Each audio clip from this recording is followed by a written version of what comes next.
21대 국회가 개원하자마자 주택임대차 보호법 개정안이 잇따라 발의되고 있습니다. 부동산 시장에는 어떤 영향을 미칠지 참 좋은 경제연구소의 이인철 소장과 함께 알아보겠습니다. 예, 시청자 여러분도 궁금하신 점 있으시면요. 샵 0945로 문자 그리고 유튜브 댓글로 보내주시기 바랍니다. 소장님 안녕하십니까? 어서 오십시오. 예, 그냥 임대차 3법 그냥 쉽게 이렇게 부릅니다만은 어떤 내용들인지 먼저 좀 짚어주시죠. 그렇습니다. 워낙 민감한 사안인데요. 임대차 3법은 사실은 18대 국회부터 계속해서 추진이 되어 왔습니다. 예. 그러다가 이제 발의와 폐기를 반복하다가 특히 이제 21대 국회가 개원하자마자 들어와 있는데 세 가지예요. 예. 일단 계약갱신 청구권. 그러니까 지금은 임대차 계약 기간의 단위가 2년인데 예. 2+2.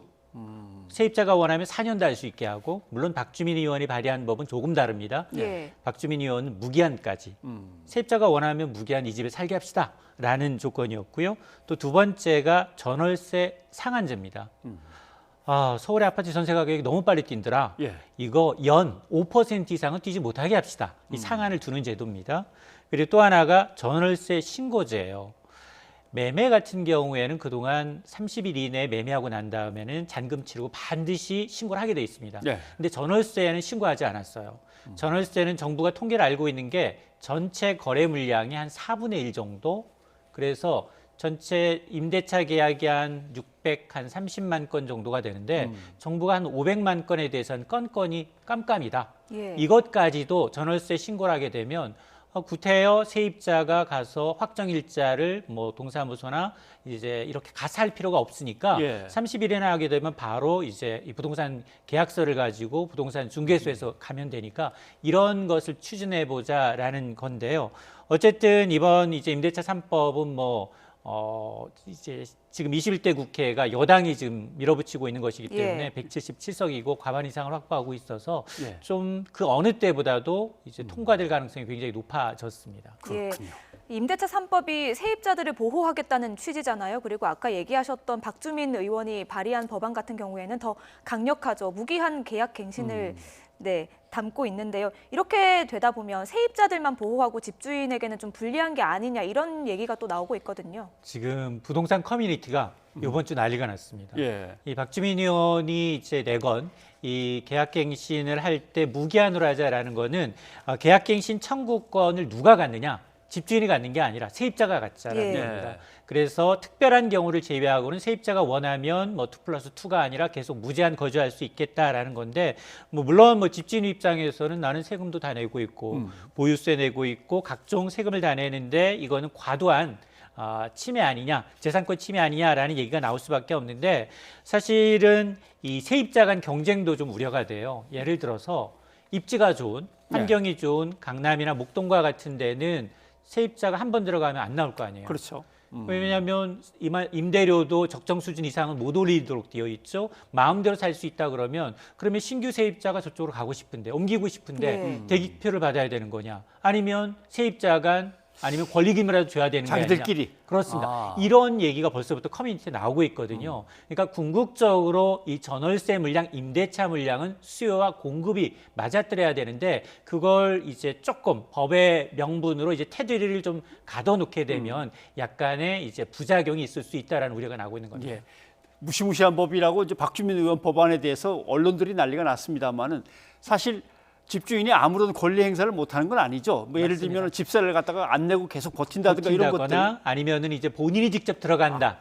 내가 들어가 산다. 들어가 살 겁니다. 그건 입증이 돼야 됩니다. 자, 이런 것일 경우에는 되지만 그런 몇 가지 단서 조항을 제외하고는 대부분 이 세입자가 이제 청구할 수 있는 권리를 갖고 있기 때문에 사실상 이제 집주인보다는 세입자 쪽에 포커스를 둔 정책입니다. 네. 예.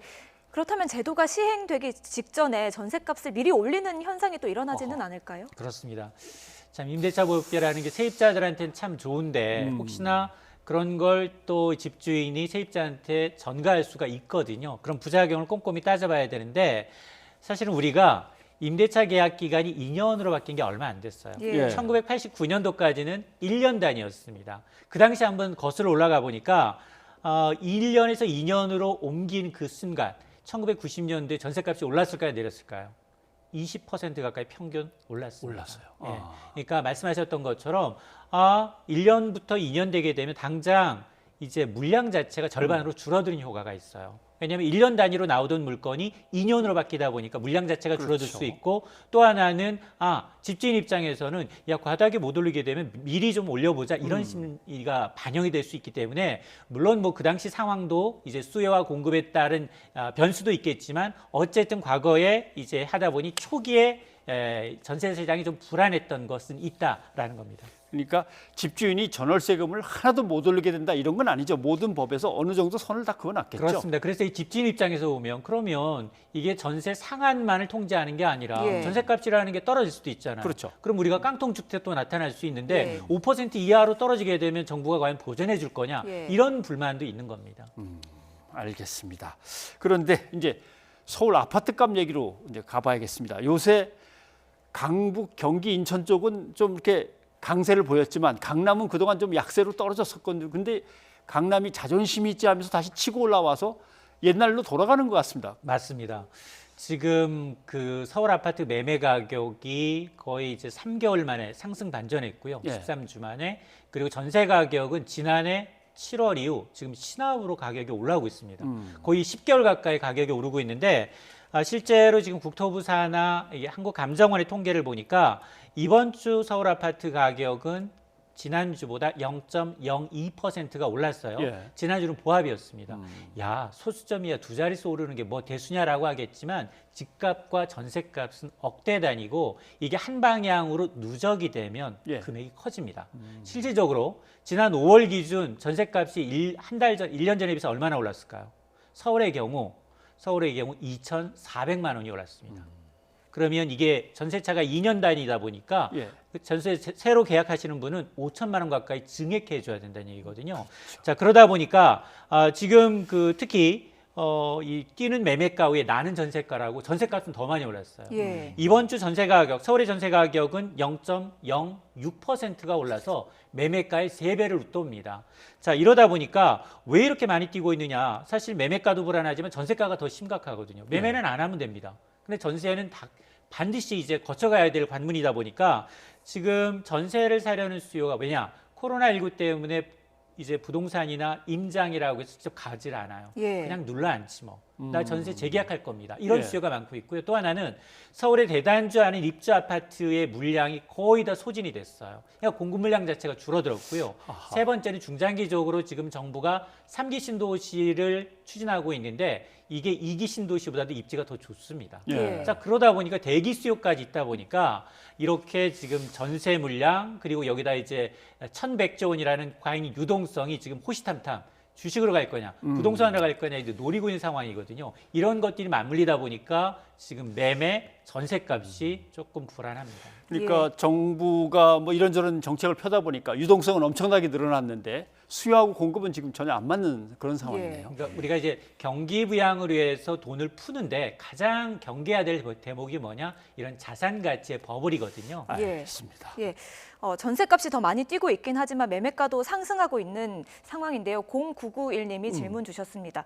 실수요자의 매매 시기 언제가 좋을까요? 하셨습니다. 지역은 밝혀주시지 않았는데요. 네, 일반적으로 보면 지역 어떤 모르는 채로 답변하시기가 괜찮을까요? 그러니까 저는 사실은 이게 투기의 목적이 아니라 거주의 목적이고 내가 이 집 살려는 집에 어느 정도 한 뭐 60 내지 자기의 어떤 경제적 여건을 반영을 해서 자금을 마련하고 있다. 저는 한 40% 내로 빚을 지고 산다고 하더라도 이게 투기 목적이 아니라면 투기 목적이 아니고 거주의 목적으로 한 주택은 갖고 있어야 된다고 봐요.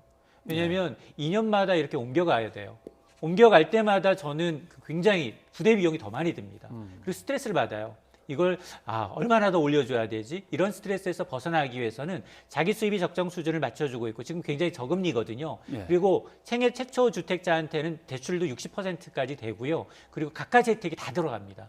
그러니까 너무 이거를 재테크 개념으로 접근해서 나는 이 한 번에 주택을 사서 돈을 벌어야 되겠다라고 한다면 타이밍을 봐야 되겠지만 그게 아니라 내 자금 수준이 되고 내가 빚을 물 정도의 능력이 있다면 1주택에 대해서는 전 타이밍이 없이 내가 필요한 곳에 언제든 사도 괜찮다고 봅니다. 예, 언제든이라는 언제든. 답변해 주셨습니다. 또 질문 들어온 거 있나요? 예, 아직이요. 아직이요. 예. 저도 하나 궁금한 거 사실 있습니다.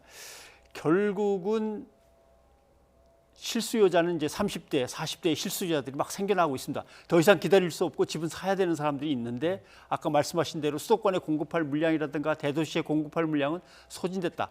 사실 이렇게 되면은 다주택자들이 집을 갖고 있는 걸 다 내놔야 되는 건데 그래야만 맞습니다. 이게 맞겠죠. 맞습니다. 근데 이게 쉽지 않네요. 맞습니다.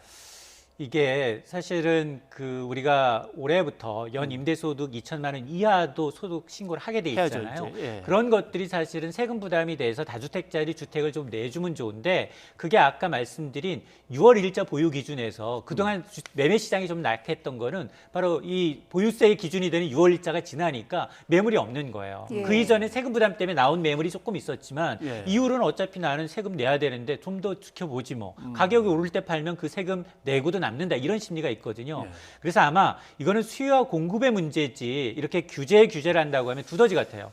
왜냐하면 지금도 보면 9억 원 이상에 대해서 규제를 가하다 보니까 지금 어떤 일이 발생하고 있느냐. 군포, 구리, 안산, 인천, 수원 이게 부작용 풍선 효과가 나타나고 있는 거예요. 여기가 더 많이 뛰었습니다. 그러다 보니까 다시 홍남기 경제부처는 어제 특단의 대책을 또 발표하겠다는 거예요. 그러면 현 정부 들어서 벌써 22번째 대책입니다. 계속해서 두더지 게임을 22번 하고 있는 거예요. 이게 궁극적으로 가려면 사실은 좀 수요가 있는데 공급을 늘려줘야 되겠지만 근데 지금은 계속해서 규제를 가하고 있어요. 안 되니까 또 더 강한 규제, 또 더 강한 규제. 근데 이거는 이제 궁극적인 해법은 아니라고 봅니다. 네, 알겠습니다.